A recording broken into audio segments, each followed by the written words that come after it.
Fala, Rafa, seja muito bem-vindo ao Calma. Finalmente! Lavrou. Depois de quase um ano, né? É, Mas, pô, legal, legal. Maior prazerzão estar aqui, conversar contigo e com a galera.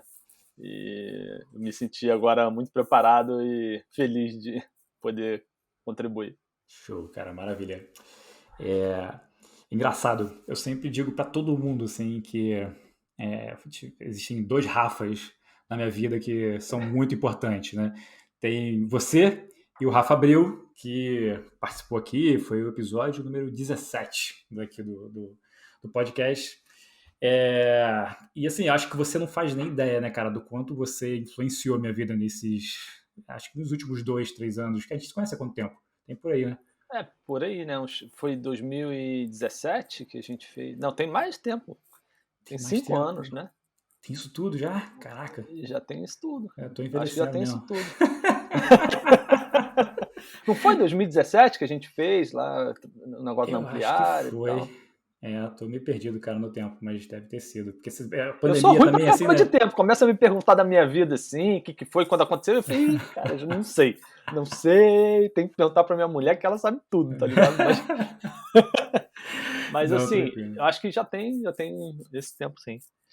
Cara, assim, é muito engraçado como, acho que nem você nem eles sabem, né? Tipo assim, eu até tento falar e reforçar isso, mas, cara, vocês foram figuras fundamentais, assim, para, tipo, Pô, sei obrigado. lá, basicamente todas as mudanças positivas, e foram muitas que eu fiz nesses últimos 3 anos, assim, cara, vieram tanto dos conselhos que vocês me deram, né?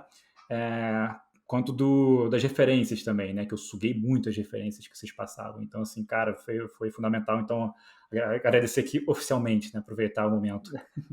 Não, que isso, cara, eu que agradeço, pô, uma honra, obrigado. E a recíproca é verdadeira também, né? Tenho aprendido bastante aí contigo. Que isso. Sempre bom. Pô, Tudo mentira, gente. É A troca de, troca de, é de... muito boa. Muito boa. Uma puta amizade. Show, cara, vamos lá. Queria começar pedindo para você falar um pouquinho sobre sua trajetória. Se você puder dar um resumão aí para a galera de tudo. Você já fez coisa pra caralho, né? Não sei como você vai resumir isso, mas assim, como você conseguia aí dar a sua versão do LinkedIn pra galera? Então, eu não tenho LinkedIn, né? Então, Vamos então eu não começar tenho por esse aí. resumo. Então eu não tenho esse resumo. Né? Mas eu posso comentar aqui, eu acho que o ponto que mais me define como eu estou, né, nessa vida é empreendedor. Né? Eu comecei a empreender bastante cedo, né, mas não tão cedo quanto quando eu comecei com desenvolvimento de software, né, sendo programador. Então, pegando assim numa linha mais histórica, eu comecei com programação, né, aos Com 15 anos de quantos anos? idade, 15 anos. 15, né? Com 15 eu fiz o primeiro site, que era um primeiro site freela que eu ganhei dinheiro, né? Eu acho que eu ganhei, se eu não me engano, R$ 90 para trabalhar um mês. Para trabalhar um mês. Foi meu primeiro freela pago, assim, tipo, de um cliente, sacou? E era a mulher que ela teve a ideia de fazer um site igual o Reclame Aqui. Só que na época chamava Reclame Ame. Reclame Ame, até um nome parecido, né? E aí foi muito legal o que a gente fez, tal, saiu na capa do segundo caderno do Globo. Caraca. E o site foi bem interessante, assim. Enfim, aí de lá para cá eu já entrei na internet, comecei com programação e fui trabalhar com desenvolvimento, mas rapidamente já montei a minha primeira empresa para fazer produtos, né? Que chamou na época BL Systems. Isso há sei lá quantos anos atrás. Eu devia ter aberto. Pra você ter uma ideia como eu sou perdido nessa parada de data, eu tenho um Evernote que é escrito assim, timeline de vida. Aí eu vou anotando os anos das paradas quando elas acontecem, tá ligado? Boa. Pelo menos tem um Mas hack, enfim. né? Já que a memória não funciona, usa um hack para lembrar. Aí eu olho lá e vejo. Mas enfim, foi coisa de 15 anos atrás, sei lá, alguma coisa dessa. Aí fiz vários produtos, né? Porque estava nascendo o conceito de Web 2.0, né? Começou com um produto de Biotender, que era um software para a área de compras fazer leilão reverso. Depois eu fiz o Biobid, que era para a área de compras também, e depois eu fiz o e-mail fax para internet, depois eu fiz o web fax, que foi a segunda versão, aí eu precisava cobrar por boleto, aí que eu criei um sistema de boleto para gente, e ele se transformou no Cobre Grátis, que foi meu primeiro produto de boleto. E aí depois veio de novo a segunda versão, que foi o Boleto Simples, né, que é Caraca, o você já veio de lá de trás, então? de lá de trás, exatamente. O Caraca, Boleto o Simples ano? tem 11 Mais ou anos, menos 11 anos. né? Como Boleto Simples, assim. Então, e como Cobre Grátis, né? Uhum. Então, eu entrei nessa área de produtos, né? Como desenvolvedor de software, queria empreender, queria ter um produto, renda passiva, né? Aquela ideia, aquela antiga ideia de vou ter uma renda passiva, não vou precisar trabalhar e tá tudo bem, sacou? E aí, por isso, esses investimentos nesses produtos. E aí, em determinado momento, eu trabalhei numa empresa, né? Que foi onde eu conheci o Matheus, que né, é um amigo em comum aqui. E aí saí de lá e montei um negócio chamado Startup Dev, em que eu oferecia desenvolvimento de MVPs em 2 dias. E isso foi bem novo assim no mercado, foi um modelo inovador. Deu muito certo, foi muito legal, assim, algumas empresas copiaram, aí saiu na revista, as coisas assim, né? A gente fez quase 100 projetos nesse modelo e tal, o que deu início à HI Labs, que foi a empresa de desenvolvimento de software que eu montei junto com o Mergulhão. Né? Cara, só um parênteses aqui. Eu tava procurando, né, algumas coisas, fazendo pesquisa a seu respeito. E eu achei umas pérolas no YouTube, cara. No YouTube. No O pior é que eu tiro YouTube, cara. tudo.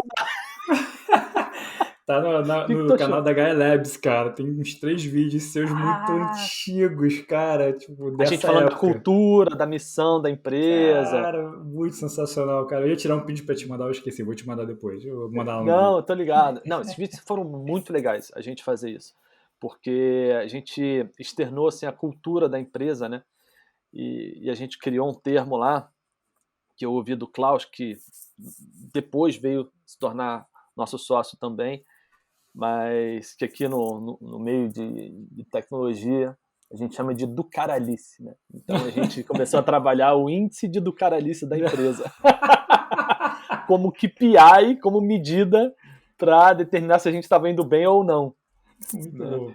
E o que que entra nesse índice, cara?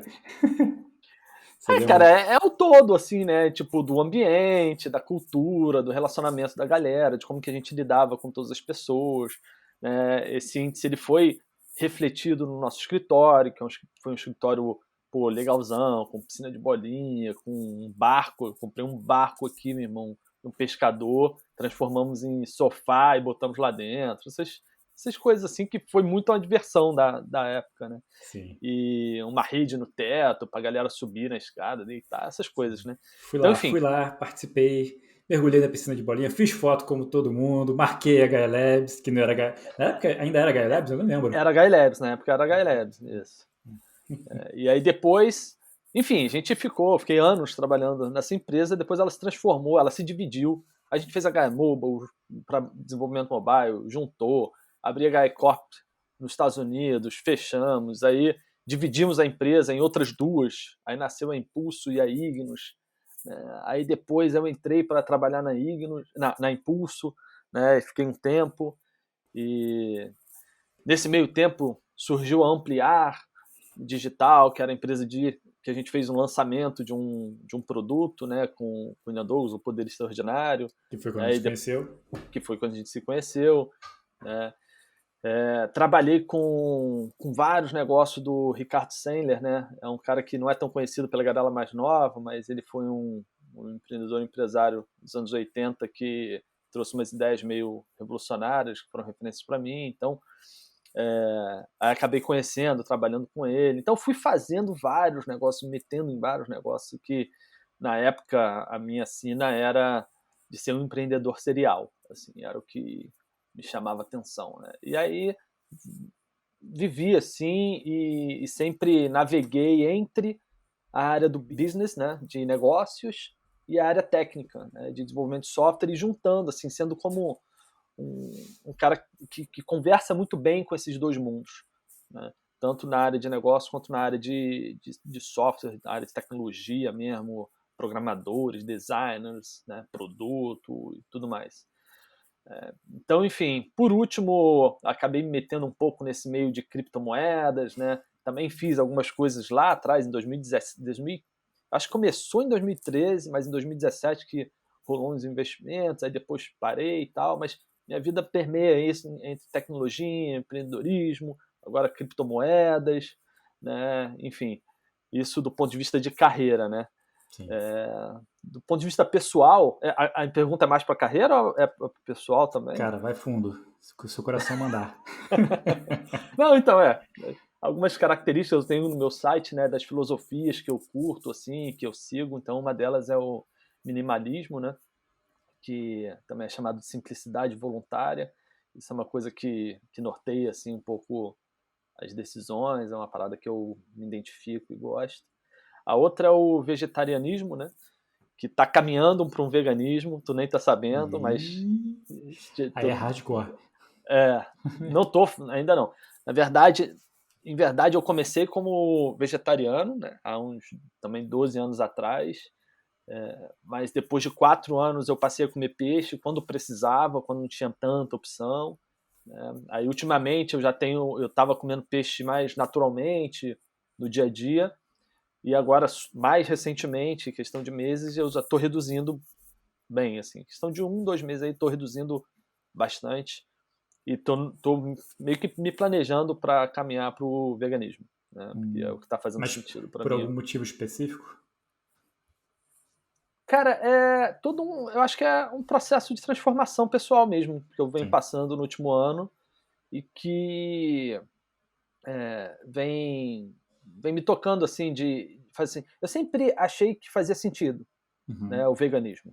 Sempre olhei, acho assim, faz Como assim? sentido. Por que faz sentido? Me explica um pouco melhor. Assim, faz sentido pela questão da insustentabilidade do consumo de carne, Sim. peixe e animais, né? É Uhum. insustentável por N motivos, Sim. comprovado de todas as formas, né?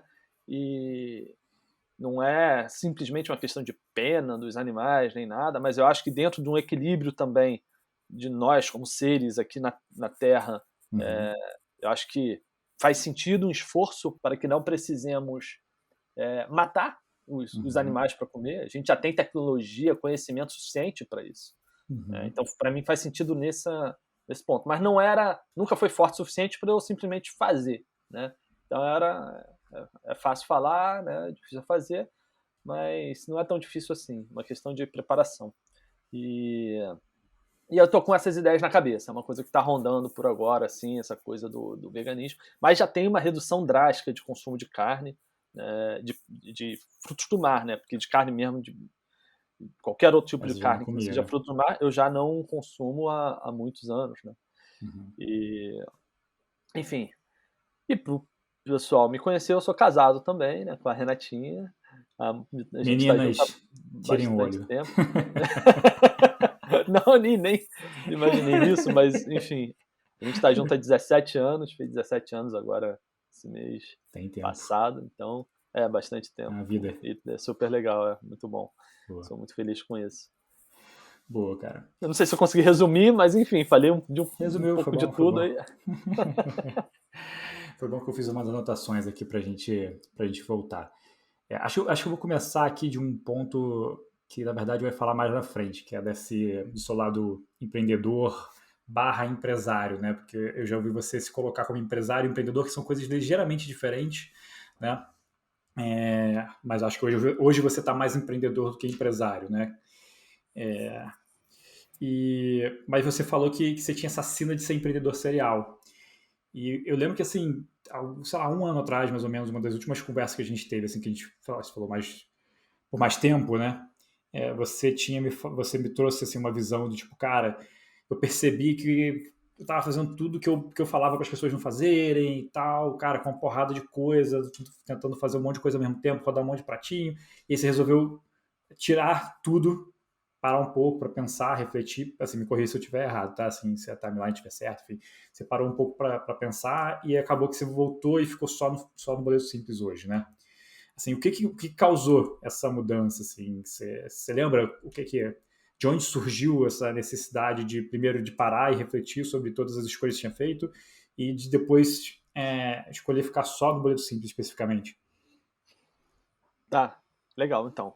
Foi nesse processo aqui da pandemia, né? Quando começou a pandemia, em março, eu e Renatinha, a gente decidiu por ficar só em casa, sem pisar fora de casa, né? Até um momento eu estava me orgulhando muito disso, assim, né? Fiquei, acho que 2 meses, alguma coisa, 3 meses, sem literalmente pisar fora de casa, né? Uhum. Mas, dado tudo que eu estava passando e mudanças na empresa, lá nas questões com o impulso, eu estava com um negócio de meditação, né, chamado Musing, e que não estava dando certo, e blá blá blá blá blá blá, aquela coisa que tudo vai acumulando, etc. Eu tive um período que eu fiquei bem mal na pandemia, eu tive um surto, um burnout, né, e isso me afetou bastante por um tempo, né. Foi um período bem difícil que eu passei, mas ao mesmo tempo muito transformador, assim, porque assim que eu comecei a me recuperar, imediatamente eu já meio que parei de trabalhar, tive que parar um pouco, né? E foi interessante porque eu continuava ainda assim trabalhando, só que ainda um pouco tal. Não teve um momento que eu cheguei e falei, cara, não vou trabalhar mesmo. Mas eu cheguei nesse ponto que eu tive que, né? E passei por isso. E aí comecei a fazer terapia, né? Com psicólogo, psiquiatra e tal. E essa coisa toda me ajudou muito para me recompor e reestruturar reestruturar minha cabeça, né, e as energias e tudo mais.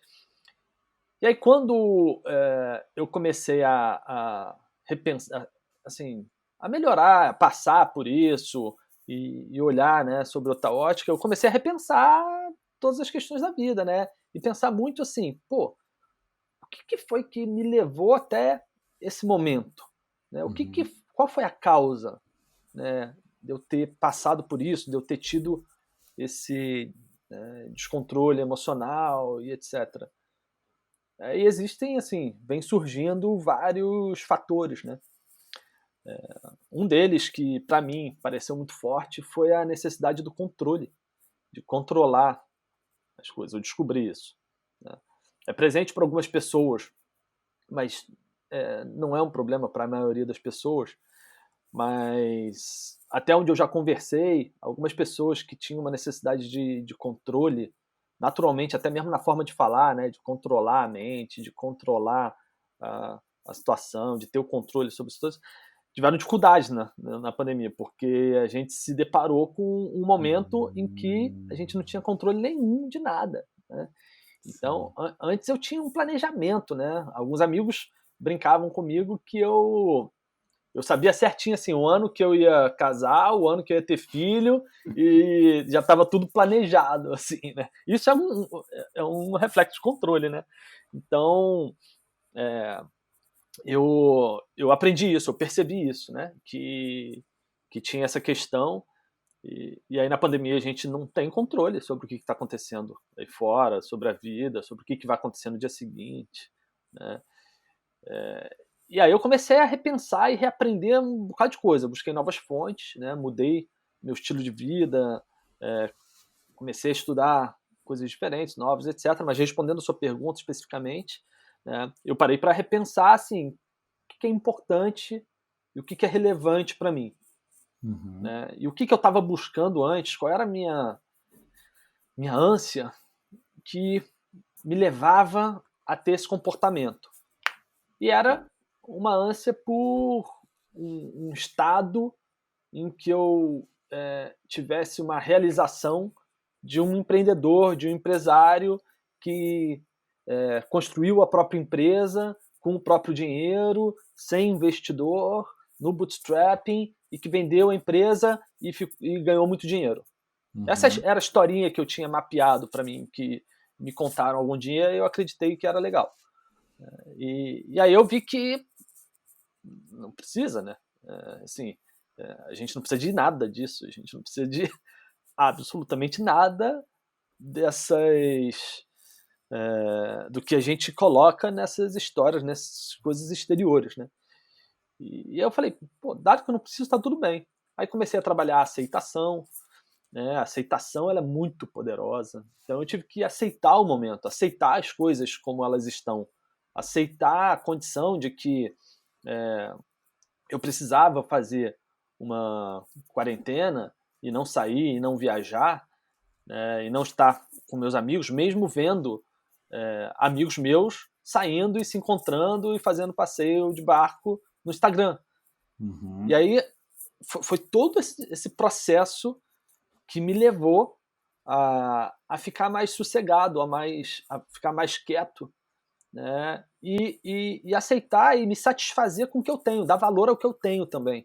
Porque eu percebi que eu não dava valor ao que eu tenho, eu conquistava e depois queria mais. Então Uhum. eu não dava valor ao que eu tinha conquistado, né? Eu dei pouco valor a várias questões relacionadas a impulso, por exemplo, hoje eu percebo. Então, que é, que é a empresa que veio lá da Guy Labs, a minha empresa mais antiga, que eu fiquei mais tempo, que mais cresceu e tudo mais, né? E aí eu falei, cara, eu quero dar valor ao que eu tenho aqui, porque por mais que o Boleto Simples seja um negócio menor, né, que fature menos e tenha menos demanda, tá tudo bem, já é legal, já tem várias outras coisas muito boas que, porra, que eu faço, que eu me amarro, que eu fico super feliz. Então foi todo esse processo e essas reflexões que me levaram a ficar mais quietinho assim e me desconectar dessa visão do empreendedor serial que hoje eu digo que eu não preciso para minha vida, entendeu? Tipo, antigamente eu poderia dizer, embora eu não fosse, eu não lembro, assim, eu não tenho um registro exato, mas eu poderia dizer antes que, não, putz, eu ficaria mais feliz se eu tivesse várias empresas, e se eu tivesse vendido minhas empresas, alguma das empresas, e Uhum. tivesse dentro dessa realidade. Hoje eu tenho uma segurança absoluta de que eu não preciso disso, assim, absolutamente, assim. É muito doido, porque racionalmente, antes eu sabia que eu não deveria depositar felicidade nisso. Eu nunca fui um cara de pensar em depositar felicidade em algo externo. Não era a Uhum. minha linha de raciocínio, mesmo desde antes, né? Eu sempre falei sobre o locus interno e locus externo de controle, né? Em que o locus externo você bota a tua felicidade, você bota a culpa das coisas, ou você bota, a culpa é pesado, né? Mas enfim, a responsabilidade das coisas, em tudo fora. Né? No governo, o governo é filho da mãe que fez isso aqui. O mercado é não sei o que, não sei o que. Os meus funcionários é não sei o que, não sei o que. Meu tio, minha tia, meu irmão, minha irmã, minha família são não sei o que, não sei o que. Então tá tudo sempre para fora, né? E Uhum. no locus de controle interno, você traz para si, traz para dentro. Não importa o que aconteça fora, a tua felicidade depende de você. Sim. Ponto.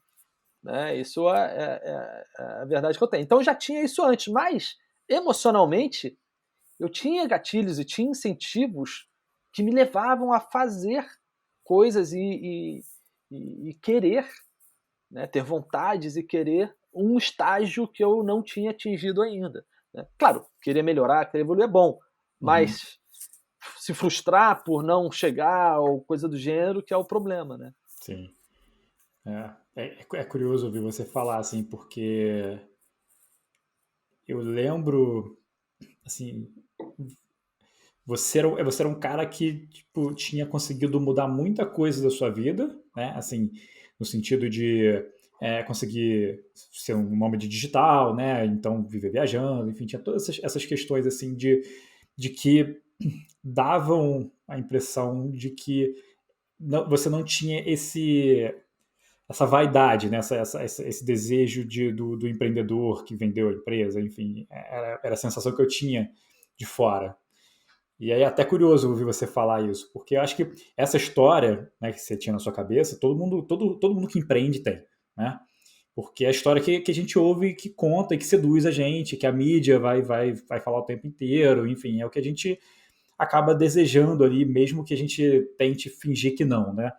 No final das contas, a gente está sempre buscando essa cenourinha. Nossa cenourinha é essa, né? É a hora que a gente vai vender isso, vai sair no jornal e, sei lá, a gente vai ficar famoso, vai estar na revista lá. Parte da Mas revista eu passo, mas é isso.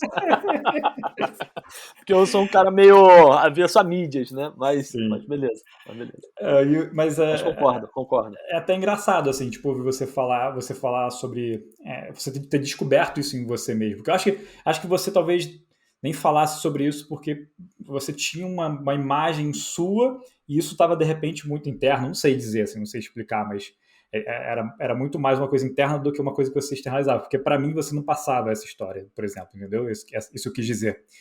Uhum. Inclusive, uma coisa que eu achava sensacional era que quando eu conversava contigo, assim, eu lembro, assim, de uma conversa que eu tive especificamente, que a gente tinha saído da casa do Matheus, e aí você estava falando sobre alguma viagem que você ia fazer, acho que você estava com uma viagem próxima marcada. Eu falei, cara, mas como é que você faz isso? Aí você falou, você passava tanto tempo fora. Eu falei, e como é que você faz com suas coisas? Você falou, não tem um carro e tal. E na época eu estava tendo conversas parecidas com o Gabi, de falar, pô, a gente podia passar mais tempo viajando, dizer, cara, vamos cagar pro carro, sabe, a gente precisa de carro.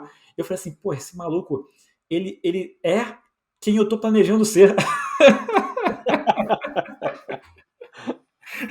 Eu lembro muito de ter tido essa sensação, assim, ele é quem eu tô planejando, sabe, assim, tô organizando. Acabou que veio filha, não deu para levar tanto essa vida de nômade, mas, Exatamente. enfim, já temos tempo. É, mas essa coisa da história da nossa cabeça também, eu tenho lido muito sobre budismo, né?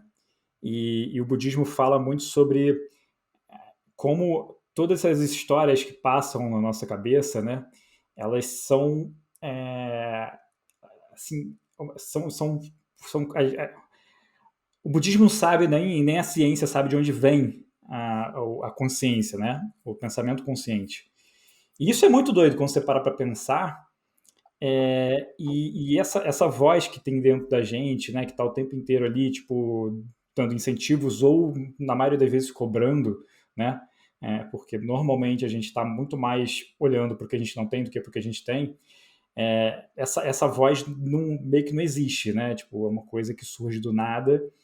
E quando a gente começa a entender um pouco desses conceitos e começa a prestar atenção no que se passa nessa voz, a gente começa a perceber muita coisa sobre a gente, né?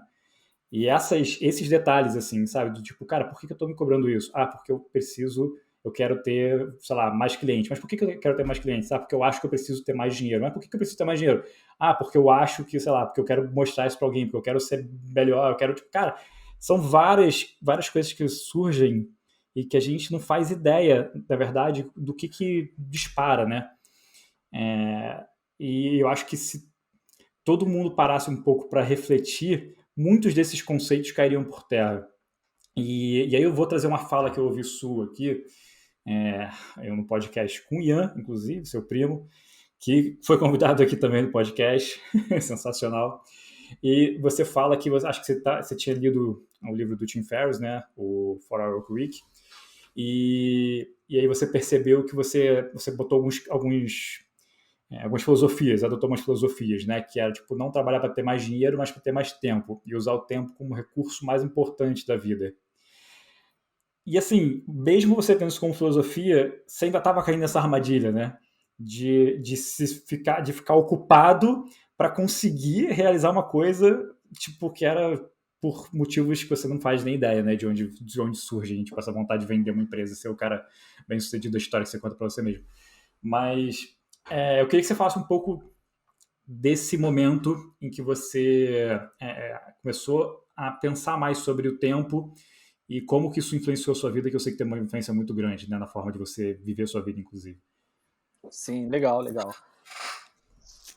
E é muito doido porque já tem uma evolução dessa ideia, tá? Boa. Porque a nossa noção de tempo, vou dar um spoiler aqui, para você me lembrar de eu falar depois. A nossa noção de tempo e trabalhar o tempo como um recurso muito escasso gera uma tendência de ansiedade, da gente querer as coisas num tempo mais rápido do que elas eventualmente vão demorar para acontecer. Uhum. Mas vamos voltar à questão que ela é importante. quando eu li o livro The 4-Hour Work Week, que é a semana de trabalho de 4 horas, do Tim Ferriss, eu fiquei muito empolgado com tudo que eu vi ali. Esse é um livro que eu recomendo para muitas pessoas. Eu, inclusive, estava fazendo uma reunião semana retrasada, né?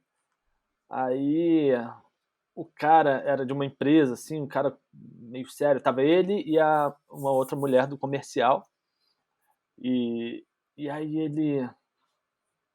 ele olhou para mim assim e falou assim: Rafael, eu tô com inveja do seu cabelo, cara. Para quem tá ouvindo e não tá vendo, e tá ouvindo no podcast, meu cabelo está enorme, porque como eu tô em quarentena e não tô saindo, eu deixei e meio que abandonei, assim, sabe? Então, aí ele falou assim, cara, eu tô com uma inveja do seu cabelo, cara, um cabelo de surfista, e porque o que tava passando na cabeça dele ali é que, cara, eu não posso ter esse cabelo, eu tenho que me apresentar na beca e tal, papapá. E a gente tava conversando sobre isso, né? Eles perguntaram, onde que você tá trabalhando de casa ou não?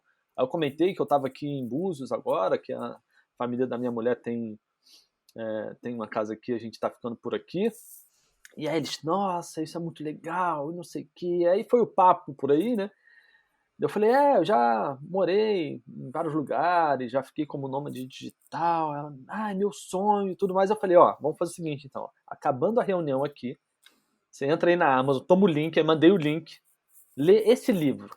Conhece? Já ouviu falar em Tim Ferriss? Não, nunca ouvi. Então você lê esse livro. E eu recomendo para todo mundo, porque ele, para mim, ele foi game changer mesmo. Ele mudou uma ótica que foi um grande pulo da minha vida. Assim como agora eu estou dando um grande salto também nessa parte que eu fui meio que forçado pela quarentena e tal, eu estou vivendo uma transformação bem grande, eu tenho percebido.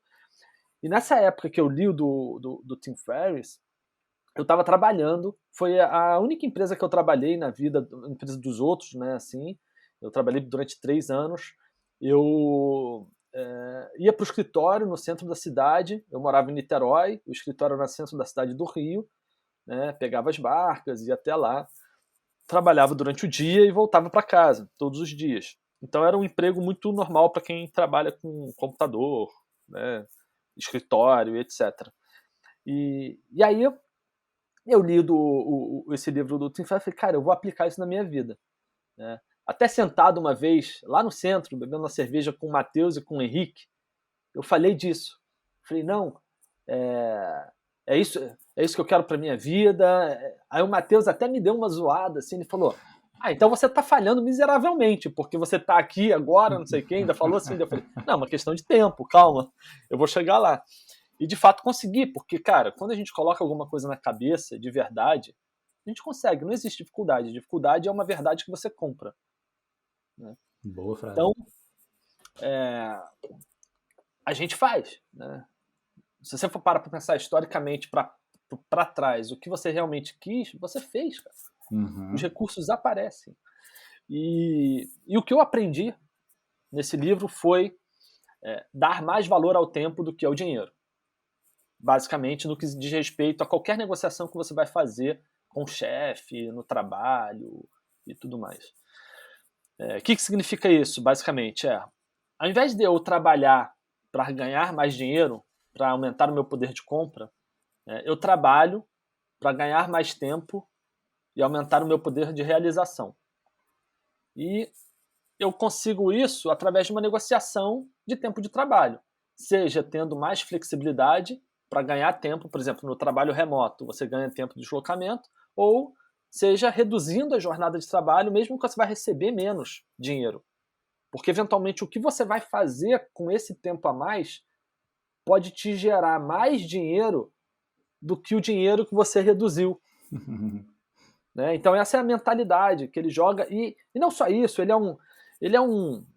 fala sobre lifestyle, né, que é estilo de vida, e fala sobre lifestyle hacker, né, que é você ser um hacker do seu estilo de vida. Um hacker, só para também descrever, né, um hacker não é um cara mau que invade computadores, tá, por definição.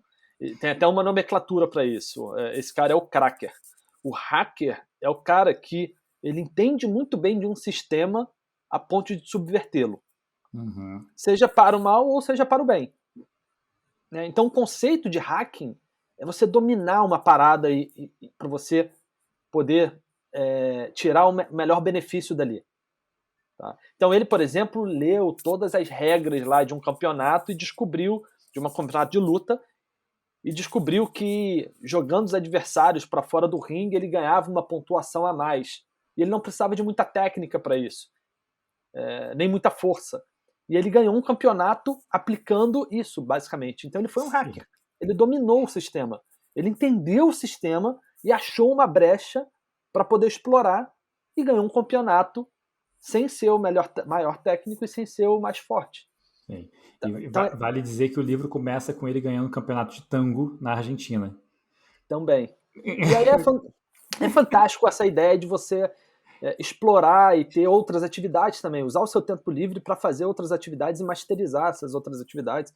E foi isso que eu comecei a curtir muito e comecei a aplicar de fato na minha vida e abrir mão das decisões que diziam respeito a dinheiro. Tá? Então, enquanto eu estava nas minhas empresas, inclusive, eu viajei bastante, né? Fora a pandemia, nos últimos anos, eu viajava cerca de 4 vezes por ano para uma viagem internacional. Graças a Deus eu construí uma condição para isso. Mas, veja bem, aplicando a mentalidade que eu aprendi nesse livro, que não é de gastação, não quer dizer que eu era extremamente rico e estava fazendo viagens porque eu tô rico e não é esse o ponto. Né? Eu arrisco dizer que nas 4 viagens que eu fazia no ano, somando todas elas, eu gastava menos do que as viagens que uma pessoa que faz uma viagem por ano de férias gasta. Uhum. Porque daí é todo um outro conceito. Né? Um outro conceito de viagem. São viagens mais longas são viagens mais baratas. Certo? Se você considerar o custo por dia. Sim. Então, eu gastava na viagem, mas eu deixava de gastar em casa.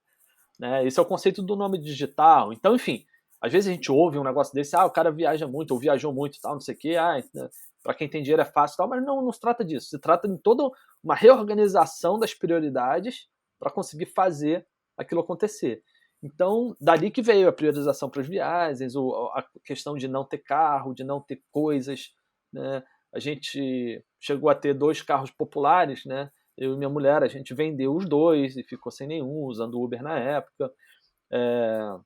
E foi tomando decisões em que a gente priorizava as experiências de vida e o bom uso do nosso tempo mais que as decisões de ter coisas, comprar coisas e por aí vai.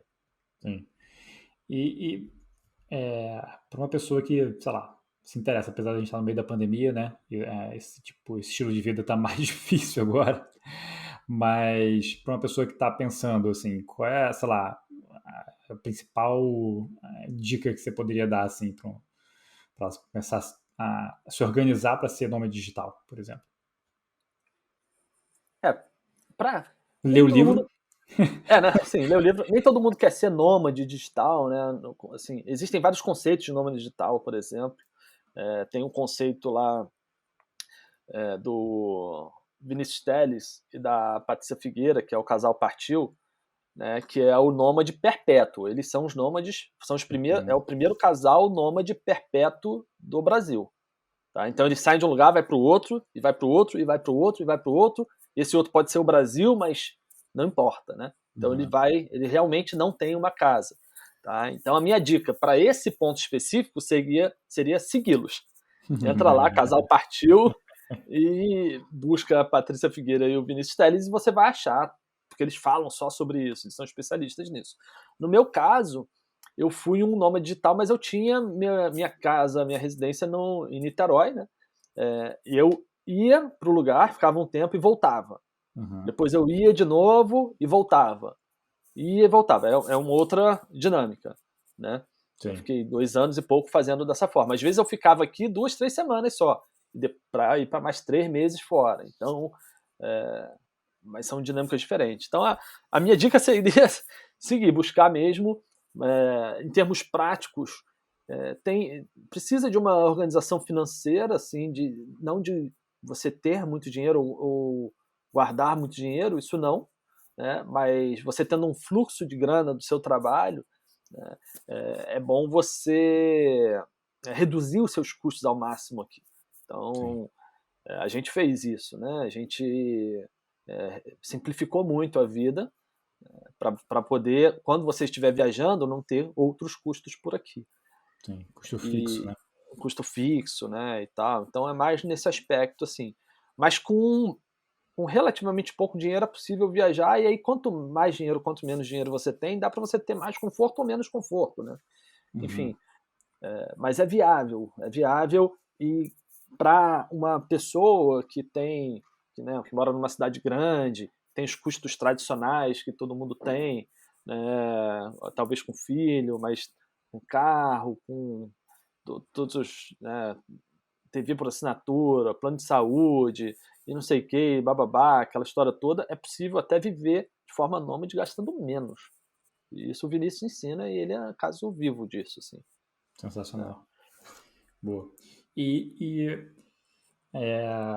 você também já trabalha 100% remoto há muitos anos, né? Sim. Acho que você foi a primeira pessoa, inclusive, que eu conheci que era 100% remoto, e quando eu conheci você já era há anos. Então, assim, eu estava bem atrasado. Mas a gente entrou numa realidade agora em que está todo mundo, né, vivendo esse regime, e assim, o que eu tenho percebido é que a maioria das pessoas não sabe muito bem como lidar, né? E o que está acontecendo é que as linhas ali de trabalho e vida pessoal estão ficando todas embaçadas, e a maioria das pessoas está trabalhando mais. Até porque, assim, você tem mais cobrança, porque o seu chefe também provavelmente está trabalhando mais, todo mundo ali na cadeia está trabalhando mais, e aí você não sabe, às vezes, nem, tipo, como você resolve isso, tentando eliminar, por exemplo, parando tal X horário, enfim, esse tipo de coisa. Para quem está passando por essa situação e que ainda não conseguiu, né, porque, assim, já está mais de um ano de pandemia, mas acho que ainda, eu sinto que as pessoas estão sentindo... Sinto que as pessoas estão sentindo, é ótimo, né? Mas eu percebo que as pessoas estão sentindo mais ainda agora, sabe? Mais do que no início. Tipo, tá começando a pesar mais, assim, sabe? Esse ritmo de trabalho. Você tem alguma recomendação, assim, para quem, tipo, quer melhorar, quer ter uma rotina mais saudável no trabalho remoto? Legal, vamos lá. Trabalho remoto a gente já eu já faço há muito tempo nas minhas empresas, né? Desde a época lá da HI Labs, a gente implementou o trabalho remoto como cultura, e de lá para cá sempre foi assim no Boleto Simples, desde que nasceu foi remoto, né? O meu sócio Kivânio, ele é de Cuiabá, por exemplo, então trabalho remoto sempre foi natural para a gente. A gente é uma empresa de software, né? Então minhas empresas é tudo meio que de tecnologia, de software, que facilita um pouco, né? Não é a realidade de todas as empresas. Mas a primeira questão, assim, que eu acho que é importante todo mundo saber é que trabalho remoto é diferente de home office. Né? Então, fazer home office é uma coisa, você ter uma cultura de trabalho remota é outra. Porque a cultura de trabalho remota envolve você ter processos em que as reuniões são online, em que a documentação, a comunicação é toda online, que usa-se pouco telefone e muito mais comunicação assíncrona do que síncrona. Né? Existem várias coisas que... Esse é o maior problema das empresas que precisaram se adaptar correndo agora por conta da pandemia. Tá? Isso é um primeiro fator. Eu acho que ler e estudar sobre a cultura do trabalho remoto é importante. Por exemplo, a gente já teve ocasiões na HI Labs, na época de HI Labs, em que estávamos 4 pessoas fisicamente no mesmo escritório, no nosso escritório no Rio, e a gente fez uma reunião em que cada um foi para uma sala e a gente fez pelo Zoom. Isso é cultura de trabalho remoto. Por quê? Porque todas as nossas reuniões já eram automaticamente gravadas pelo Zoom e armazenadas. Isso faz parte da nossa realidade lá. Se a gente fizesse uma reunião numa sala de reunião, aquela informação ia ficar perdida e não ia poder ser compartilhada com mais ninguém. Uhum. Então, isso é cultura de trabalho remoto. Né? Boa. O outro aspecto é que o home office é parte do trabalho remoto. Né? É diferente de trabalhar em casa numa pandemia. Uhum. Esse é o outro aspecto. Então, o que eu quero dizer é que o que as pessoas e empresas estão vivenciando hoje na pandemia, tendo que trabalhar remotamente e muitas vezes tendo que ter feito setup às pressas, não representa o que sempre foi para a gente o home office e o trabalho remoto. Uhum. Principalmente no que diz respeito a essa questão de horário. Tá? E para as pessoas que estão trabalhando e que estão nessa condição, né, algumas dicas básicas assim que eu posso dar é sobre o ambiente, né? Você tentar dentro da sua casa criar um ambiente, assim, um espaço para você trabalhar, um espaço fixo assim, e que de preferência você consiga ficar num quarto sozinho, que tenha, né, uma mini liberdade ali com som, né, e tudo mais. Sobre os horários, é restringir mesmo. É você definir o horário de trabalho bem como você já definia antes, né, e não abrir mão disso, né, realmente se desconectar. Por exemplo, o celular é um problema, né, que a gente fica colado com o celular, às vezes quando acorda e quando dorme. Eu, por exemplo, eu tenho uma rotina matinal, que é uma coisa que eu aconselho como prática para isso, que envolve não olhar o celular em nada. Notícia eu não vejo mesmo, né? Mas para quem vê notícias, ou e-mails, ou mensagens no Slack, né? No Microsoft Teams, nos aplicativos, não antes de fazer uma série de coisas, né? Então, eu acordo, faço meu de jejum, eu vou meditar, faço o meu café da manhã, né? Quando eu vou correr na praia, faço corrida na praia e tal, e só na volta que eu me conecto assim com essas questões de trabalho. Na hora de dormir, também, tipo, é o básico que todo mundo fala, né? Deixar o celular de lado e fazer outras coisas, livro, etc. Eu não tenho essa prática bem feita, eu não tenho um ritual noturno bem feito, por exemplo. Porque eu gosto de deitar e consumir coisas, assim. Nem é tão bom, né? Assim, para a Uhum. saúde, para falar a verdade. Mas eu faço. Comigo é assim.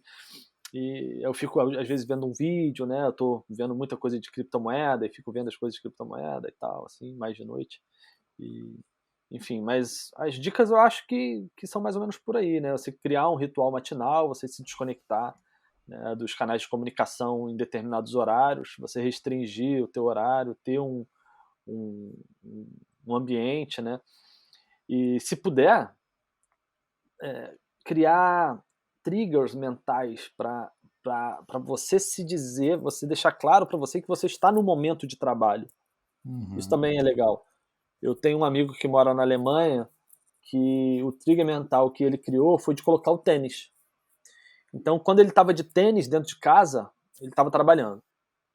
Então, todo dia, de manhã, antes dele começar a trabalhar, ele colocava a roupa, colocava o tênis, ia pro escritório dele, começava a trabalhar e ficava assim. Quando ele acabava de trabalhar, ele tirava o tênis. É um Uhum. trigger mental só. Isso. Assim, nada além. Né? Então, cada um pode criar o seu, né? Criar Sim. um trigger diferente. E se arrumar, né, para trabalhar também, arrumar o quarto, arrumar o ambiente. A pior coisa que tem é você entrar numa call e ser assim, as coisas estarem meio bagunçadas, né, e tudo mais. É. Acho que acaba sendo importante também. Esse hábito de deixar o celular aqui, né, onde a gente está agora, né, no apartamento, tem um segundo andar, onde é o escritório.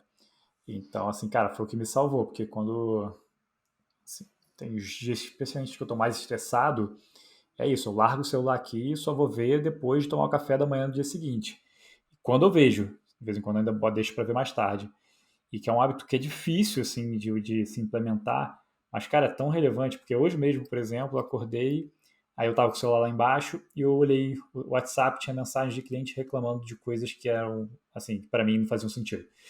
E eu já fiquei estressado, já comecei o dia estressado. Então, assim, cara, é muito, muito relevante, especialmente nas ferramentas de comunicação que não tem essa divisão, né? Tipo, o Slack é de trabalho, sua família não tem grupo lá, seus amigos não vão te mandar mensagem lá, então beleza, é mais fácil. Agora no WhatsApp você abre, você vê todas as mensagens. Mesmo que você não abra, você já sabe que tem aquilo ali te esperando, já causa uma ansiedade. Então eu acabei criando esse hábito de largar o celular aqui em cima para não correr o risco de olhar, ver que tem mensagem, já ficar nervoso, ainda mais eu que sou muito ansioso, eu vou querer olhar, vou achar que deu merda, que eu tenho que resolver alguma coisa rápido, enfim. Uma outra coisa engraçada que eu lembro que você me passou, cara, no início da Ampliar, e que eu gravei até hoje, eu passo para a galera, que é de, primeiro, passar sinais quando você está falando em videocall, tipo, fazer assim, sabe, tipo assim, tudo mais, porque você normalmente fica mutado e as pessoas muitas vezes ficam com cara assim, tipo, mexendo o cabelo e tal, você fala assim, caraca, eu tô um tédio aqui, né, falando, tipo, e aí eu falo isso muito com o time lá, e, e de estar sempre com a câmera ligada. Então, cara, que isso é muito clássico da galera, especialmente em reunião de manhã, não ligar a câmera. E aí você tem um ponto que é muito importante que as pessoas não se ligam, que se você está num dia ruim, por exemplo, está meio de mal-humorado, sua expressão normalmente vai passar. E você fala, vou fechar a câmera porque eu não quero que as pessoas vejam. Só que não, pelo contrário, você precisa ligar, porque senão você não vai. A pessoa que está tocando a call, ou que o seu gerente, seu líder, qualquer coisa, não vai ter nem empatia de entender que você pode estar num dia ruim e não te encher a porra do saco. Então, assim, isso foi uma parada que eu aprendi com você, cara, lá no início, assim, que ficou, assim, e eu percebo muito hoje em dia, né, com essa coisa do todo mundo trabalhando remotamente. E uma dica que eu vi também uma vez, que eu não faço, mas tem a ver com esse negócio do trigger que você falou, que é do Guga Mafra, eu acho que é esse o nome dele. Ele fala que no início ele também tinha essa coisa de não saber onde era a linha de trabalho, vida pessoal, não sei o que e tudo mais. E ele começou a bater o ponto. ele falou, cara, era mentalmente, mas ele falou, cara, eu criei o hábito de toda vez. Acabei de trabalhar, beleza. Estou batendo meu ponto aqui virtual e descia. Porque ele falou, cara, a partir de agora acabou o meu dia de trabalho. Sabe, tipo assim, acabou, minha cabeça mudou. Porque acho que o maior problema é esse. É você não ter mais essa sensação de, tipo, o trabalho acabou, eu estou indo fazer outra coisa, né? Que, tipo, às vezes você tinha ali o trecho de trabalho para casa, onde você ia desligando, ia ouvir uma música, ouvir um podcast, comprar uma coisa do mercado, e agora não tem mais isso. Então, você ter esses, de fato, essas pequenas mudanças sutis, assim, que mostram que você acabou o dia de trabalho, ou que você está começando o dia de trabalho, são, de fato, muito importantes. Embora eu fale também ainda com isso, mas pelo menos a coisa do celular, assim, já me ajuda bastante. Isso é bem importante. Não, tem várias dicas assim, né? Uma delas são as notificações, você não deixar ligadas as notificações, né, no celular, enfim. Sim. Eu faço isso também.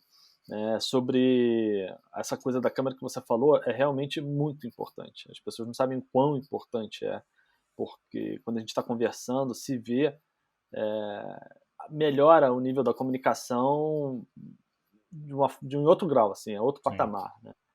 Então, sem dúvida, essas são boas dicas aí que eu acho que todo mundo pode seguir. Eu também não, vou ser sincero, que eu não tenho essa coisa de, acabei o trabalho aqui, pá.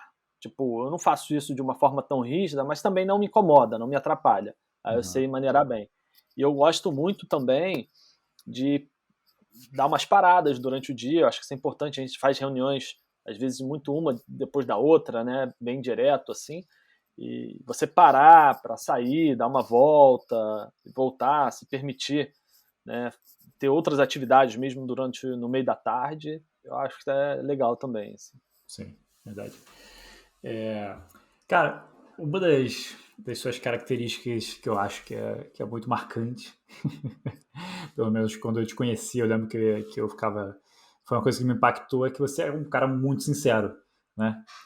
E, inclusive, para lavar roupa suja aqui, você, para quem não sabe, aqui é uma curiosidade, o Rafa foi a primeira pessoa que eu convidei para o podcast e meu primeiro não. E o não foi pautado na sinceridade, assim, isso que é maravilhoso. E eu não sei se depois a gente pode contextualizar a história para não ficar uma coisa tipo, nossa, que cara maldoso, porque não foi. Mas é muito interessante, assim, e você também aceita muito bem sinceridade, né? Porque, assim, isso é um ponto importante, né? Senão você estaria só cuspindo ali, tipo, foda-se tipo, se você vier falar a sua verdade aqui, vai, não, cala a boca aí, sentar lá, Cláudia. Não era assim. Você sempre aceitou muito bem também, tipo, sempre foi muito aberto, sabe? Tipo, quando eu ia falar com você, tipo, problemas que estava tendo, ou qualquer coisa, ou até falar, dar feedback para você também, enfim, cara, sempre foi super aberto, super receptivo. Isso foi uma característica que você assim, nasceu desse jeito ou você desenvolveu isso com o tempo? Eu acho que pode ser uma característica um pouco nata, assim, já. Eu Uhum. não lembro de nenhum evento em que eu tenha buscado ou aprendido ou feito algo com o objetivo de trabalhar com sinceridade ou dizer não ou coisa que o valha. Eu É um dos valores que eu tenho, né, na minha vida, a sinceridade, a verdade, enfim. Quando eu era muito novo, eu tinha até problema quanto a isso. Eu lembro que, assim, era um problema para mim ter que falar a verdade, cara, sempre e tal, enfim, não conseguia às vezes nem omitir algumas coisas que não vale a pena. Eu fui aprendendo aos poucos o outro lado, né, Uhum. que também é importante, mas eu acho que meio que sempre esteve presente, né.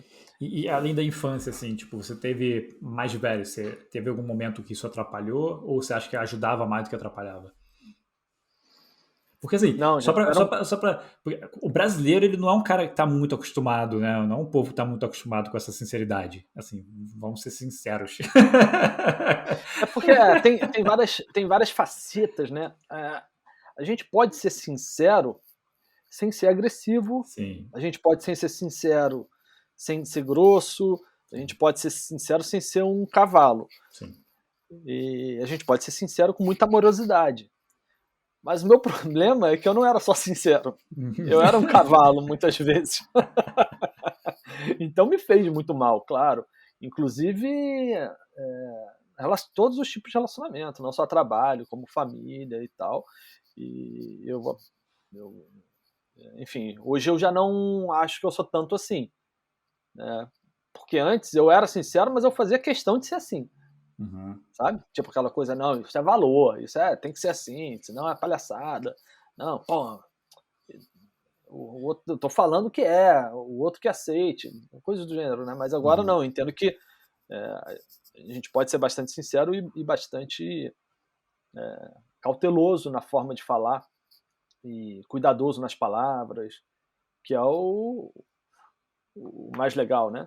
sim. Então, assim, eu acho que sempre foi muito bom eu ser sincero e acho que falar a verdade é uma parada meio básica, assim, que deveria permear, embora tenha pesquisas aí, né? Tem um Netflix, tem um documentário sobre isso, que fala só sobre a mentira, de um cara que é um cara que pesquisa sobre essas paradas. Eu não sei o nome dele, cara, para poder dar referência aqui, mas é bizarro, assim, como que muita gente assume as mentiras que fala, como que as pessoas encaram esse tipo de coisa, né? Uhum, E o quanto de mentira que a gente vê por aí toda hora também, né, cara? sim. Pra tudo quanto é lado. As pessoas reclamam de fake news e de governo, mas elas são as primeiras a falar mentira à torta direito para tudo quanto é lado, em todos os casos. Então, assim, com que autoridade tem para reclamar? Sim. Né? E como que quer que seja diferente se nós mesmos não, né? A sociedade não está sendo diferente, então tudo, não tem nem o que reclamar, sem sentido, né? Uma Sim, reclamação ela é hipocrisia completamente total. inócua, é solto. Então, enfim, eu acho que é positivo. Agora tem que saber sempre a melhor forma de fazer. Né? E por Sim. não saber a melhor forma de fazer, eu acho que foi negativo para mim em alguns aspectos, em alguns momentos, né? Relacionamento com a família, relacionamento com a minha mulher e no trabalho também, em alguns casos. Eu não sei pontuar um caso assim, sabe, que Uhum. tenha ficado marcado, mas eu acho que você está fazendo essa pergunta muito relacionada à questão do como falar não, né? Sim, Tipo, também. Até para contextualizar aqui, né? Eu falei do não, do primeiro não aqui do podcast. E aí, na época, o Rafa ele estava como mentor da agência, né? Tava ajudando a gente lá com uma série de questões que a gente tinha, mas especialmente o ponto principal era aumentar nosso faturamento, né? E aí a gente estava com uma porrada de tarefa para fazer, eu resolvi montar um podcast no meio de um monte de coisa para resolver. E aí eu falei com o Rafa, Rafa, tô com vontade de fazer isso aqui, não sei o que e tal. Eu falei, queria que você fosse o primeiro convidado. Aí ele falou assim, eu não lembro as palavras exatamente, mas falou uma coisa tipo, cara, fico muito feliz, lisonjeado, mas, cara, eu acho que você não deveria estar montando o podcast agora, e, portanto, eu não vou aceitar, porque você tem que estar focado nas coisas que a gente está combinando. E eu, faz sentido. Enfim. Esse foi o contexto, mas assim, eu tenho sobre o podcast também, eu fui um pouco relutante. Eu estou abrindo uma exceção aqui para você, de fato, porque eu trabalho, me esforçar é meio forte, né? Mas eu trabalho proativamente para não aparecer, certo? Então isso é uma questão, certo? Hoje eu não tenho Facebook, não tenho LinkedIn, não tenho Twitter, não tenho Instagram. Tenho contas nesses todos, porque já tive um dia. Só Facebook que eu nunca usei na vida mesmo. Né? Mas o resto eu já tive contas. Tem um histórico de mensagens minhas lá. Né? Que você pode achar, mas está completamente inativo e eu não entro mais nesses aplicativos. Não sinto a necessidade e não uso mais. Quando essa mesma reunião que eu tive, que o cara falou do meu cabelo, conversamos, ela falou, eu te procurei no LinkedIn, como é que eu te acho? Eu falei, não acha. Ela, mas você não tá no LinkedIn? Falou assim, indignada, sabe? Eu falei, não, eu não tô no LinkedIn, eu não faço parte do LinkedIn. Ela ficou fazendo não, assim, com a cabeça, virando a cabeça, assim, né? Tipo, como é que pode? Né? Era o que passava na cabeça, eu acho. Então, assim, esse é um esforço para não tá em voga mesmo. E aí, por um tempo eu fiz algumas palestras quando eu estava bem no começo lá, na parte de startups, no meio de startups, eu fiz mentoria, Startup Weekend, Startup Farm e tal. Mas recusei, comecei de um tempo para cá, recusar muitos convites mesmo. Então, o mais natural quando alguém me convida para um podcast ou para uma entrevista ou para uma palestra, é eu negar. Não por medo, nem porque tenho medo de falar em público, nada do gênero, mas simplesmente porque eu acho que não vai agregar tanto. Assim, eu não estou num período, numa fase de evangelização, vamos assim dizer, em que eu vá evangelizar no bom sentido, né, pessoas, ou de disseminação de conteúdo para passar qualquer coisa que eu saiba e tal, até porque eu acho que a tendência natural dessa entrevista e palestras são sempre uma autoexposição, over, assim, sabe? Tipo, em que a pessoa vai ficando num pedestal, como se fosse uma referência e tal, e os outros olham isso e começam a venerar, isso entra num loop que eu acho que não é saudável, né? E acho que a gente tem que tomar muito cuidado quando a gente se expõe e fala, porque é fácil a gente influenciar, né, algumas pessoas. E, enfim, eu acho que eu poderia colaborar com muitas pessoas de muitas formas se eu falasse, assim como acho que todo mundo pode colaborar, né? Mas ao mesmo tempo não acho que eu tenha nada de especial que justifique aparecer e falar. Não senti até agora no coração assim, tipo, essa linha aqui, ou isso que você está fazendo, ou tal, eu acho que faça sentido e vale a pena, né, qualquer tipo de investimento do gênero. Então, como eu sei que eu também sou um cara que eu não gosto de mídia, né? Eu não consumo mídia, eu não consumo notícias, eu não leio jornal, eu não leio sites de jornais, eu não consumo, seja qual for o canal, notícias e esse tipo de coisa. Então é meio que um contrassenso. Quando eu tive como CEO da Impulso, por exemplo, tinha a questão, né? A gente já contratou uma assessoria de imprensa E aí tinha essa coisa de aparecer e tal, e isso era um problema para mim, porque eu não queria, Uhum. entendeu? Começar a ser visto como um papel, porque, enfim, vai um pouco de crenças pessoais mesmo, do que é relevante e do que não é relevante, né? Uhum. E traz muita vaidade, Sim, esse tipo de coisa, muito ego, e é o tipo da coisa que não vale a pena, eu acho. sim. Mas, querendo ou não, mesmo sem isso, você, cara, assim, engraçado, e acaba influenciando bastante gente. Porque na semana passada eu conversei com a Débora Folani, por exemplo, e ela falou, cara, de você com carinho, assim, tipo, da época do Startup Farm, eu acho que vocês se conheceram, alguma coisa assim, ou antes, não sei. E, cara, ela falou que você foi uma mega influência na vida dela. E, tipo, já conversei com outras pessoas também que têm esse carinho. Eu já falei aqui no início.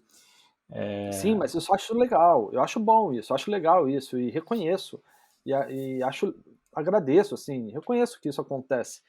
Mas eu prefiro relações mais íntimas sim, e mais duradouras, sabe? Do que uma relação muito fria em que a internet tem proporcionado. sim. No caso da Débora, por exemplo, eu era um mentor do Startup Farm e ela era uma das participantes, e eu sempre tive um faro muito bom para identificar uma galera boa, assim, potencial. Essa parte eu nunca me arrependi, assim.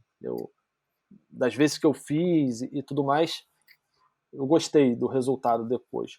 E ela era super outlier naquela época já, se destacava de todos os outros participantes. A gente conversava entre os organizadores lá, etc.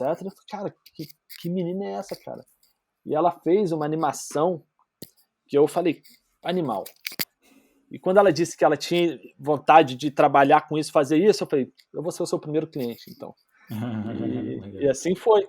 Eu contratei, eu fui o primeiro cliente dela, e depois eu me interessei por ela, assim, pelo negócio dela, pelo potencial. E aí quis até ser sócio dela durante um tempo, sacou? Nessa sina de ter vários negócios, né? Não rolou. E ótimo. Né? Mas eu fiquei quase um ano fazendo mentoria com ela. É. Tipo, quase um ano que eu fiz uma mentoria bem, bem profunda com ela e foi animal, assim, muito bom. E eu vou acompanhando. Hoje eu peço para ela a opinião das coisas, ela que me dá mentoria, é uma troca muito saudável, muito legal. Maneiro. Eu gosto assim, entendeu?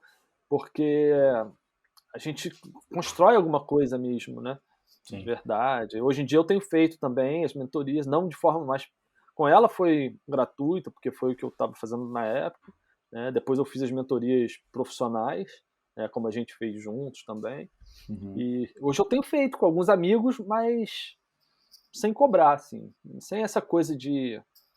Quando eu falo mentoria aqui, só para contextualizar, eu não estou falando do mercado de infoprodutos, que a galera faz mastermind, mentoria, não estou falando disso, sabe? Uhum. Eu tô falando quase uma pseudo-consultoria, né? Que a gente Sim. conversa, trabalha juntos, um a um, Sim. sempre para mim. Eu gosto eu trabalhando junto com os sócios da empresa, porque a gente vai ver cada dor, cada ponto, cada coisa que acontece. Como eu já meio que passei por isso, né? Até um tamanho de empresa, pelo menos, que foi o tamanho que a Impulso tomou e o tamanho que o Boleto Simples tem, eu consigo pegar dores de quem está começando e, enfim. Mas eu tô fazendo para amigos só, assim, sabe? Pessoa, pô, Rafa, tem como me ajudar aqui? Ver como. Aí pessoas que souberam, já que eu já fiz mentoria e tal. Aí, hoje eu tenho feito sem cobrar, de forma Legal. recorrente, com cadência, tudo da mesma maneira, mas sem um viés econômico, assim. E tem me dado uma satisfação enorme, cara. Sensacional. Boa. Por falar em mentor, assim, a gente. Um tipo de mentor que a gente tem normalmente são os livros, né? Você já falou do Tim Ferriss aí, mas você tem mais algum livro que tenha te influenciado muito? Ou que tenha te ajudado em algum momento específico? Uhum. Tem um livro que eu comentei no iníciozinho lá, do Ricardo Sandler, chama Virando a Própria Mesa.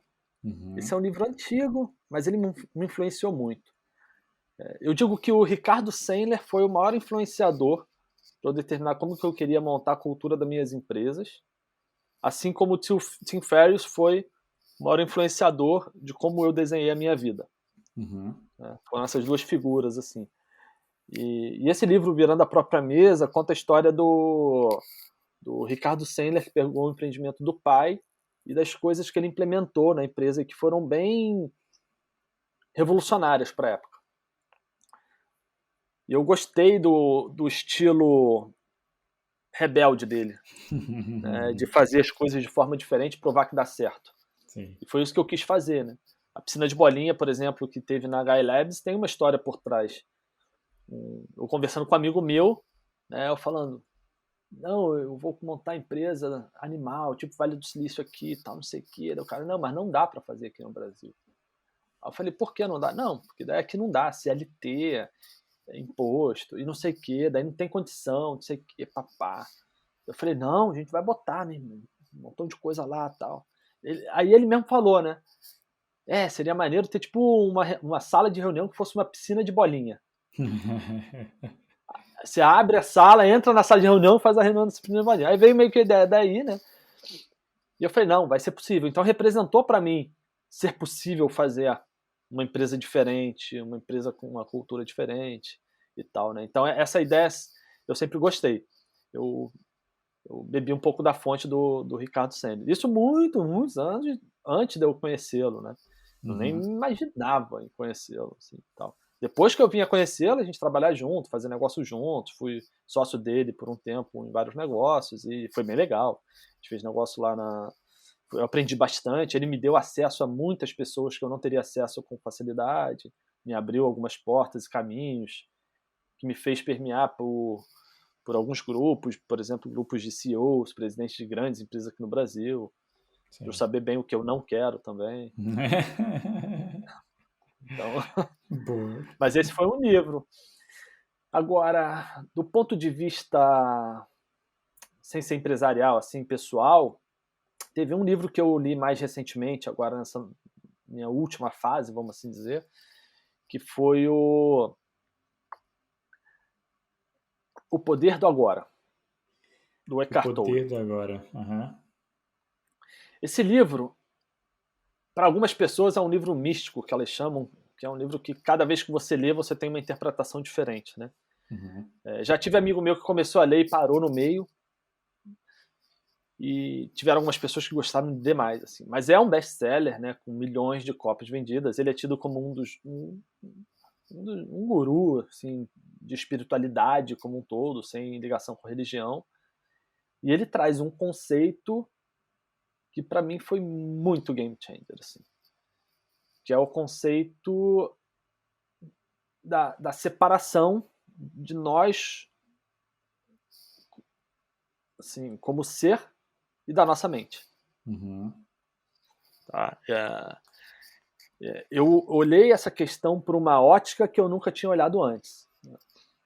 Eu comecei a meditar em 2018, eu acho, que foi quando me deu um estalo de criar a Musing com o objetivo de levar a meditação para as empresas. Foi uma das startups que eu criei aí e que acabou não dando muito certo.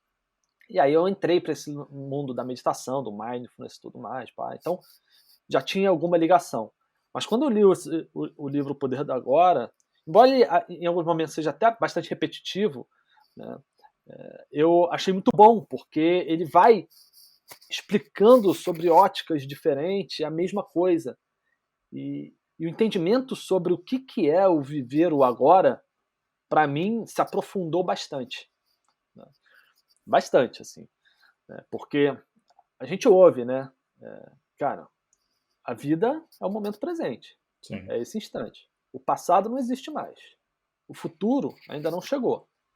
E o passado e o futuro, eles só existem na mente humana. Uhum. Ele não existe para o passarinho, ele não existe para a árvore, ele não existe para o peixe, para o cachorro, certo? E nós temos dificuldade de viver esse presente, né? Sim. E viver esse presente é algo que eu acho que eu ainda estou descobrindo o que é. Uhum. Porque conceitos que vêm a partir daí, que foram animais para mim, assim. A mente, ela não dá conta da existência. A gente não vai perceber a verdade, entender a verdade com a mente apenas. A mente ajuda, mas não é com a mente. As questões mais profundas da vida e do universo, elas são supramentais. Certo? E se a gente se atém à mente, a gente fica muito limitado para a percepção do que é o mundo. Certo? Sim. E eu antes dava muito valor à mente, cara. E o ocidental dá muito valor à mente. Sim. Né? Eu quero ser uma pessoa inteligente. A pessoa que pensa demais é uma pessoa que é valorizada. Né? Um raciocínio lógico brilhante. Isso é super valorizado no Ocidente. Sim. Mas o nível né, como é que eu posso dizer assim? A forma que a gente usa o pensamento e o volume de pensamentos que a gente se atenta e se apega, né, com a mente, ele chega num nível de ser doentio. Né? Eu acho que a humanidade, de certa forma, vive uma doença mental sem saber que vive essa doença mental. Sim. Que é o de pensar demais e se envolver demais com os pensamentos. Sim. Né? E essas foram as questões que eu fui descobrindo a partir daí, a partir das leituras que vieram daí. Né? E é muito legal ver essa diferença da visão das culturas orientais, né, comparadas com as culturas ocidentais em relação a isso, com a visão de que as mazelas do mundo e o sofrimento, ele está todo na mente, e que se você começa a se distanciar da mente, se colocar como um observador, né, e se desapegar do seu pensamento, você começa a sentir uma realidade diferente. Sim. Sensacional. Era o que eu estava tentando, de alguma maneira, explicar lá atrás, quando eu estava falando do budismo, né? Até eu tenho um livro do Sam Harris, que é Waking Up. Não, é uma coisa assim. Despertar em português. Em que ele fala que... Ele faz algumas comparações, assim, que são muito fodas, mas uma delas que me marcou muito é: se você estivesse andando na rua, falando em voz alta, as pessoas te tomariam como maluco, né? Mas você está o tempo inteiro falando com você mesmo na sua mente. Você está fazendo isso, você só não está expondo. Você está conversando com você mesmo. Que voz é essa? Com quem você está conversando? Sabe? Tipo assim. Então para se perguntar isso. Você não está conversando com ninguém. É coisa de maluco mesmo, sabe? Tipo assim. E aí ele traz Mas não é assim. coisa de maluco, é coisa de ser humano. Sim, é coisa do ser humano, mas coisa de maluco ele quer dizer assim, que a gente sim. julgaria como, sabe? Então por que Exato. a gente não julga o nosso pensamento internamente? Só quando a pessoa externaliza. Porque a pessoa ali ela só perdeu um filtro, sabe? Mas ela tá fazendo a mesma coisa que a gente já faz, sabe? Isso. E aí ele traz umas reflexões assim que são bem maneiras nesse livro também. E eu ouvi falar desse livro, do Poder do Agora, para um outro livro de meditação, não é de meditação, na verdade, sobre budismo, mas é uma historinha bonitinha, que é de um repórter americano, eu esqueci o nome agora. Eu falei tanto desse livro há pouco tempo, mas é bem legal, assim, é um jornalista americano famoso que ele leu esse livro e ele ficou tão curioso que ele começou a pesquisar tudo de budismo, ele foi na verdade uma busca, assim, para tentar encontrar outras pessoas que pensavam igual, aí se encontrou no budismo, e ele tinha um preconceito, 10% mais feliz. Do Dan Harris, é o nome parecido. E ele fala que as pessoas no trabalho dele começaram a achar que ele era meio maluco, porque isso tem muito tempo, né? Na época a meditação e o budismo não eram tão aceitas. E ele inventou esse mantra, uma vez ele falando com uma amiga dele, ele falou assim: por que você faz? Por que você pratica meditação? Ele falou assim: porque eu me sinto 10% mais feliz. E ela: como assim? Isso não parece uma coisa mágica e excêntrica e maluca, sabe? Parece uma coisa muito tangível. E ele começou a falar, usar essa frase para convencer as pessoas, para mostrar que, tipo, cara, uma coisa que simplesmente deixava ele melhor, ele se sentia melhor fazendo, sabe, praticando. E aí, com isso, ele foi trazendo mais gente, foi convencendo as pessoas, e ele escreveu o livro dessa jornada dele, né, porque ele era muito cético, usava drogas, caralho, até ele, tipo, ele conhecer esse livro do Poder do Agora, aí ele começar a se aprofundar no estudo, chegar no budismo, e aí, tipo, até onde ele está hoje, que, enfim, ele pratica meia hora de meditação pelo menos por dia, enfim, ele fala como melhorou a vida dele, todos os... Bem legal, o livro é uma historinha super rápida de ler, que eu recomendo, assim, porque traz muitas referências, inclusive, né, para você depois pesquisar. Uma coisa vai puxando a outra, né, porque sim, a gente vai entrando nesse processo, então, por exemplo, embora tenha começado a meditar, né, lá em 2018, como eu falei, foi com aplicativos e tudo, foi melhorando, depois eu parei, etc, tal, não sei o que, e agora, há 6 meses eu tô meditando todos os dias, mesmo, assim, sem parar, 20 minutos, a meia hora também, enfim, você vai aprendendo. Eu comecei a fazer yoga também, que foi muito bom, que eu recomendo demais para as pessoas. A filosofia do yoga é bem profunda e é muito mais do que eu imaginava. Eu olhava o yoga, eu achava que era alguma coisa assim legal, mas o yoga é uma meditação ativa no final das contas, né? O objetivo do yoga é você cessar a agitação mental. Sim. Então, quando você percebe a sua agitação mental e começa a conseguir, através de meditação, respiração e práticas, cessar um pouco, se desconectar um pouco, você vai percebendo uma outra realidade, né? Uma outra forma de viver que faz bem, é bem diferente e acaba gerando mais curiosidade, né, para investigar e olhar um pouco melhor esses pontos, né? Mas no yoga, com o meu professor, que é o professor Carlos Henrique Viar, ele, cara, tem sido um mestre para mim, assim, porque as coisas que ele fala e as coisas que eu tô me desenvolvendo, assim, a partir daí, tem sido muito boas. Primeiro no exemplo, né? Assim, eu falei, né, dessa coisa de uma maneira melhor de falar, né, pode ser verdadeiro, mas sabendo jeitinho. O cara parece que escolhe cada palavra que ele vai usar, sabe? E você percebe o carinho ali na história e tudo mais. E aí você começar a entender, né? Eu já tinha muitas crenças, né, por ser espírita, então vidas após a morte, né, que nós somos um ser diferente do que a gente vive aqui como corpo e por aí vai, mas ainda assim foi possível aprofundar, né, pelo entendimento de que somos, no limite, seres do bem, seres de luz, que, dado as nossas vivências, realidades, etc., começamos a criar, construir muitas barreiras, muitas coisas em cima disso, que traz uma percepção difusa, né, e que faz com que, às vezes, a gente comece a buscar fora, né, como se um dia eu fosse descobrir a felicidade ou fosse chegar a alguma coisa, no entanto, tendo todos os recursos e tudo dentro da gente. Absolutamente dentro da gente. Então, ao invés de tentar buscar fora, o lance é percorrer um caminho de volta, né? Um caminho de volta para casa.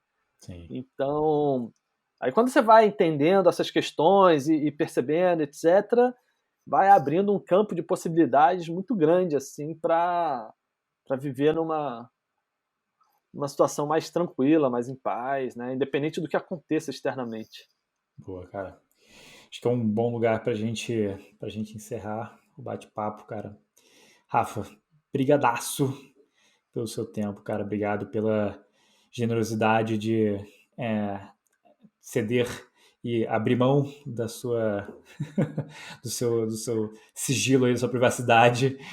Não, que isso, também não é aqui, assim. cara. Não, eu tenho que tomar até cuidado, né? Vai que de repente eu participo de outro, porque dá isso aqui. Aí fala, não, mas ele falou aquilo, né? Não, mas eu voltei para você, né? Falando pra gente gravar, eu fiz questão, porque eu queria, é uma honra muito grande. Eu vi o trabalho que você está fazendo. O podcast me ajudou, né? Eu te falei isso, né? Então, com muito carinho que eu estou aqui falando essas coisas aí para ver se consigo colaborar aí também um pouquinho Não, com quem vai ouvir. com certeza, cara, colabora muito. Obrigadão, cara, pelo seu tempo. Obrigado a você, Henrique. Sucesso aí. Um abraço a todos que estão ouvindo também e muita paz a todos.